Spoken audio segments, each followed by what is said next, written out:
राजा नको सोनमला, नोकरच हवा साथीला, 10 दिवसातच सुपारी देऊन संपवले पतीला. मध्य प्रदेश राज्यातील सोनम आणि राजा रघुवंशी हे जोडपे हनीमूनसाठी मेघालय राज्यात गेलेले होते. तेथील निसर्ग सौंदर्याचा आनंद घेत असताना त्यांचे अपहरण झाले. या घटनेने देशभरामध्ये खळबळ माजली. पोलीस यंत्रणा अलर्ट झाली. तब्बल 10 दिवसांनी त्यातील पती राजाचा मृतदेह सापडला, पण पत्नी सोनम मात्र गायब होती. तिचा काहीच मागमूस लागत नव्हता. अनेक अफवांना पेव फुटलेले होते. पोलिसांनी सीसीटीव्ही फुटेज, कॉल डिटेल्स यासह अन्य माध्यमातून तपास करत होते. पण पुढे तपासामध्ये असे काही निष्पन्न झाले की ते तुम्ही ऐकून तुमच्या पायाखालची जमीन सरकेल. ही व्हिडिओ शेवटपर्यंत पाहण्या अगोदर जर तुम्ही या चॅनेलवर जर नवीन असाल तर प्लीज आपल्या या मराठी चॅनेलला नक्की सबस्क्राईब करा. राजा रघुवंशी वय वर्ष 30, याचे कुटुंब मध्य प्रदेशामधील इंदूरमधील राहणारे. ते कुटुंब ट्रान्सपोर्ट व्यवसायाशी संबंधित आहे. राजा हा रघुवंशी ट्रान्सपोर्ट नावाच्या एका कौटुंबिक व्यवसायामध्ये काम करत होता. सर्वात लहान मुलगा असणाऱ्या राजाने 2007 पासून काम सुरू केलेले होते. या कंपनीचे मुख्य काम शाळा आणि कोचिंग संस्थांना भाड्याने बसेस पुरवणे आहे. वाहतूक व्यवसाय हाच या कुटुंबाचा मुख्य व्यवसाय होता. त्याचे 2 मोठे भाऊ सचिन आणि बिपिन या एकत्र कुटुंबाचा भाग होते. सोनम रघुवंशी वय वर्षे 25 ही मध्य प्रदेशामधील इंदूरची रहिवासी आहे.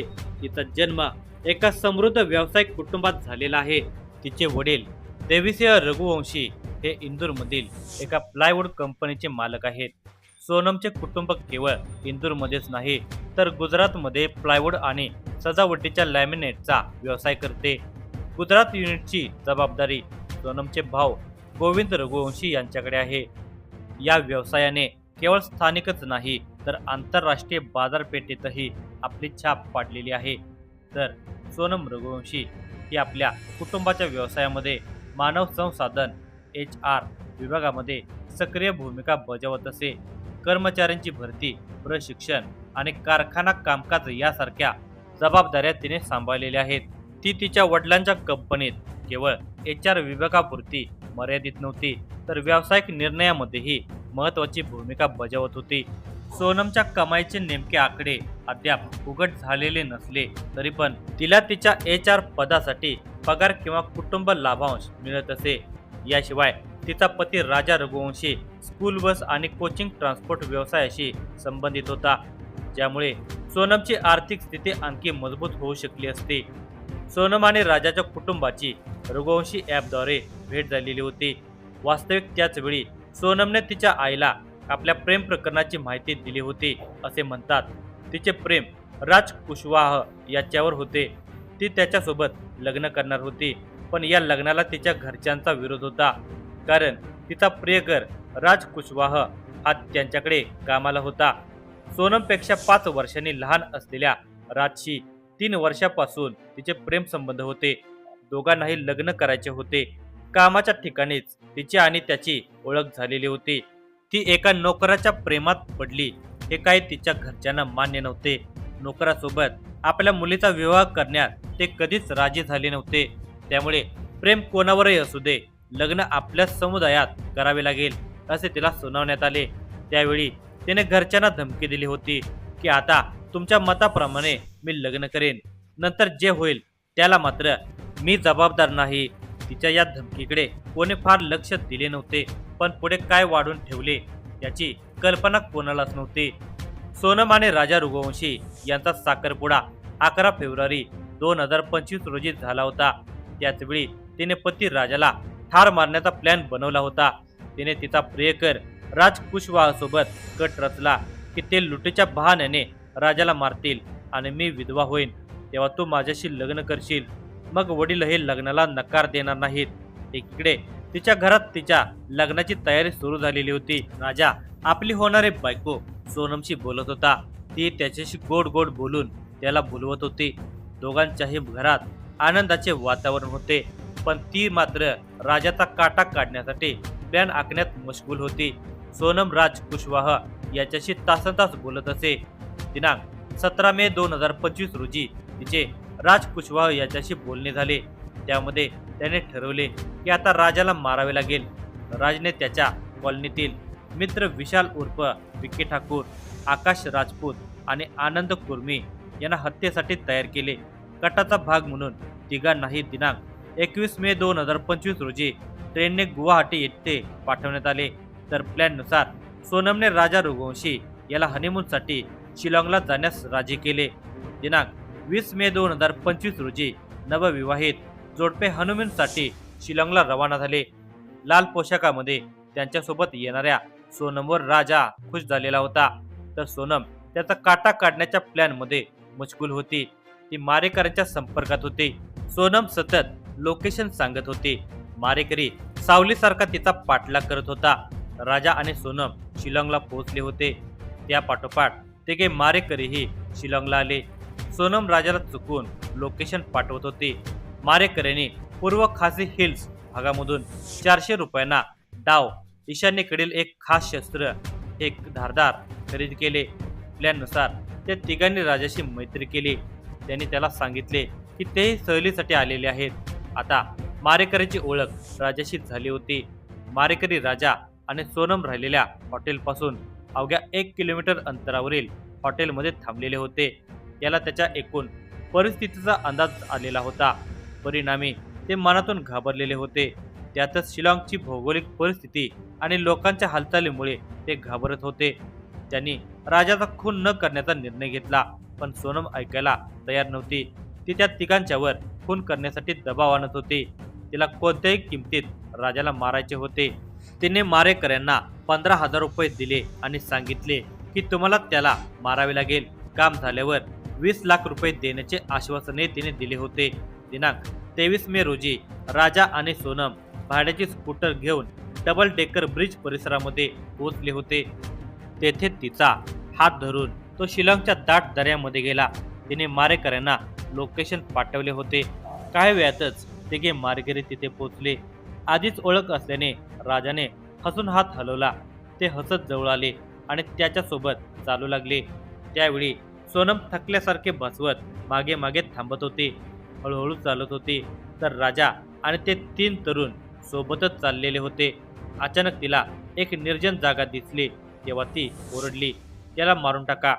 सोनमने इशारा करताच विशालने मागून राजाच्या मानेवर वार केला. राजा एकाच वारात खाली पडला. त्यानंतर मारेकऱ्यांनी त्याला आणखी 2-3 वेळा वार केले. त्यांनी त्याची साखळी, अंगठी, ब्रेसलेट लुटले आणि मृतदेह 200 फूट खोल खंदकात फेकून दिला आणि पळून गेले. सोनमने मृतदेहाची विल्हेवाट लावण्यासही मारेकऱ्यांना मदत केली होती. त्यावेळी सोनमही गायब झाली होती. हनीमूनसाठी गेलेले नवदाम्पत्य बेपत्ता झाल्याच्या घटनेने देशभर खळबळ माजवली. देशभरात या प्रकरणाची जोरदार चर्चा सुरू झाली. हनीमूनसाठी गेलेल्या दाम्पत्याचे अपहरण झाले ही घटनाच धक्कादायक होती. तपास चक्रे वेगाने फिरू लागली, पण काही सुगावा लागत नव्हता. या दाम्पत्याचे अपहरण झाले असावे, तसेच त्यांच्या जीवाचे काही बरे वाईट झाले असावे अशी चर्चा सुरू झाली. दरम्यान तेथील टुरिस्ट गाईड अल्बर्टने पोलिसांना दिलेली माहिती महत्त्वपूर्ण ठरली. हनीमूनसाठी आलेले हे नवदाम्पत्य पाहून अल्बर्ट त्यांच्याकडे गेला आणि टुरिस्ट हवा आहे का असे विचारले. तेव्हा तरुणीने नको, आम्ही बघू असे सांगून त्याला घालवले. त्यानंतर ती पतीसह गेली. काही वेळानंतर त्या दोघांसोबत आणखी 3 तरुण चालत असल्याचे अल्बर्टने पाहिलेले होते. त्यांनी ही माहिती पोलिसांना दिली. गाईड न घेणे आणि पर्यटनासाठी आलेल्या या ठिकाणी त्यांच्यासोबत आणखी काही जण असणे संशय निर्माण करणारे होते. पोलीस तपास करत असताना सोनमच्या हालचाली संशयास्पद असल्याने पोलिसांना जाणवत होते. तसेच कॉल डिटेल्स तपासले तेव्हा तिने एका मोबाईल क्रमांकावर सातत्याने फोन केल्याचे दिसत होते. तो क्रमांक होता राज कुशवाह याचा. ती हनीमूनला आल्यानंतरही ज्या लोकांच्या संपर्कात होती त्यातील सगळे तिच्या माहेरचे किंवा सासरचे लोक होते. पण ज्या क्रमांकावर ती सर्वात जास्त वेळ आणि जास्त वेळ बोलत होती तो क्रमांक ना तिच्या माहेरच्या कोणाचा होता ना सासरच्या, तर तो होता तिच्याकडे काम करणारा नोकर प्रियकर राजचा. ती त्याच्यासोबत इतके काय बोलत असेल या संशयातून पोलिसांनी राज कुशवाह याच्यावर लक्ष केंद्रित केले. इंदूर आणि शिलाँग पोलिसांच्या संयुक्त कारवाईमध्ये हा एक महत्वाचा सुगावा ठरलेला आहे.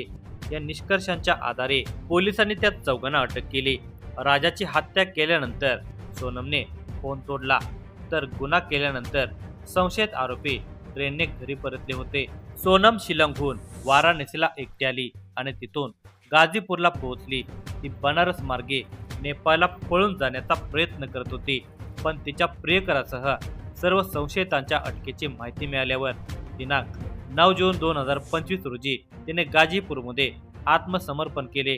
या हत्या प्रकरणात मेघालय पोलिसांनी आतापर्यंत 5 जणांना अटक केलेली आहे. राज कुशवाहा, विशाल चौहान, आकाश राजपूत, आकाश आणि सोनम रघुवंशी यांच्या मुसक्या आवळण्यात पोलिसांना आता यश मिळालेलं आहे. यापैकी सोनम वगळता इतरांची 7 दिवसांसाठी ट्रान्झिट कोठडीत रवानगी करण्यात आली आहे. या प्रकरणात रोज नवा खुलासा होत असून पोलीस अधिक कसून चौकशी करत आहेत. या दुर्दैवी घटनेचा तपशीलवार घटनाक्रम पुढील प्रमाणे आहे. दिनांक 30 मे 2025 हनीमूनसाठी मेघालयला रवाना. लग्नानंतर अवघ्या 9 दिवसांनी नवविवाहित जोडपे हनीमूनसाठी मेघालयला रवाना झाले. विशेष म्हणजे सोनमने स्वतः संपूर्ण हनीमूनची योजना आखलेली होती. तिकिटांपासून ते हॉटेल बुकिंग पर्यंत सर्व काही सोनमच्या नावाने करण्यात आलेले होते. पोलिसांच्या मते कटाचा पाया तेथूनच रचण्यात आला होता. दिनांक 23 मे 2025 ते नोंगरियाट गावात पोहोचले होते. राजा आणि सोनम मेघालयातील शिलाँगमधील नोंगरियाट गावातील डबल डेकर लिव्हिंग रूट ब्रिजला भेट देण्यासाठी गेले होते. हे तेच ठिकाण होते जे या हत्येचे मूक साक्षीदार बनले. त्या दिवसापासून ते दोघेही अचानक बेपत्ता झाले. त्यानंतर राजा किंवा सोनम दोघेही सापडले नाहीत. कुटुंब चिंतेत पडले. दिनांक 24 मे 2025 स्कूटी सोडून दिलेली आढळली. दुसऱ्या दिवशी त्यांची भाड्याने घेतलेली स्कूटी सोहराजवळील एका निर्जन ठिकाणी सोडून दिलेली आढळली होती. पोलिसांना प्रकरणाचे गांभीर्य लक्षात आले. बेपत्ता जोडप्याचा गुन्हा दाखल करण्यात आला. 25 ते 31 मे 2025 शोध सुरू होता. पोलीस आणि स्थानिक प्रशासनाने शोध मोहीम सुरू केली. कुटुंब इंदूरहून शिलाँगला पोहोचले होते. सोनमचा कोणताही पत्ता लागला नाही. माध्यमांनी बेपत्ता जोडप्याच्या रोमांचक दृष्टिकोनातून या प्रकरणाचे वृत्तांकन सुरू केले. त्यानंतर हळूहळू संशयाची सोय सोनमकडे वळू लागली. 2 जून 2025 राजाचा मृतदेह सापडला. दुसऱ्या दिवशी म्हणजे दिनांक 2 जून रोजी पोलिसांना वेसा वोंग धबधब्याजवळ एका खोल खड्ड्यामध्ये एक मृतदेह आढळला. मृतदेहाची स्थिती खूपच वाईट झालेली होती. ओळख पटवणे कठीण होते, परंतु राजाच्या हातावरील राजा टॅटूने त्याची ओळख पटवली. पोस्टमॉर्टममध्ये हत्येची पुष्टी झाली. डोक्यावर खोल जखम आणि धक्का बसल्याने राजाचा मृत्यू झाला. दिनांक 3 ते 5 जून 2025 सोनम बेपत्ता. कट अधिकच तीव्र. शव सापडल्यानंतर सोनम बेपत्ता झाल्याने पोलिसांचा संशय बळावला. सोनम या हत्येची सूत्रधार असल्याच्या बातम्या चर्चेत येऊ लागल्या. पोलिसांनी त्याचे ठिकाण शोधण्यास सुरुवात केली. दिनांक 8 जून 2025 मुख्य संशयित राज कुशवाहा यांच्यासह अन्य 3 संशयितांना अटक. 9 जून 2025 रोजी सोनमला गाझीपूर येथून अटक. अखेर पोलिसांनी उत्तर प्रदेशातील गाझीपूर येथील एका ढाब्यातून सोनमला अटक केली. तथापि बातमी अशी आहे की तिने आत्मसमर्पण केलेले आहे. ती लपून बसून गाझीपूरला पोहोचली होती. अटकेनंतर तिला वैद्यकीय तपासणीसाठी पाठवण्यात आले आणि नंतर पोलीस कोठडीत नेण्यात आले. चौकशी दरम्यान तिने अनेक धक्कादायक खुलासे केले. असे म्हटले जात आहे की सोनमचे इंदूर येथील रहिवासी राज कुशवाहा सोबत प्रेम संबंध होते. लग्नापूर्वी दोघांचेही संबंध होते. माहितीनुसार कुटुंबाच्या दबावाखाली सोनमला लग्न करावे लागले, परंतु ती राजच्या संपर्कात राहिली. त्यानंतर दोघांनी मिळून राजाच्या हत्येचा कट रचला. राज कुशवाहालाही पोलिसांनी आता अटक केलेली आहे.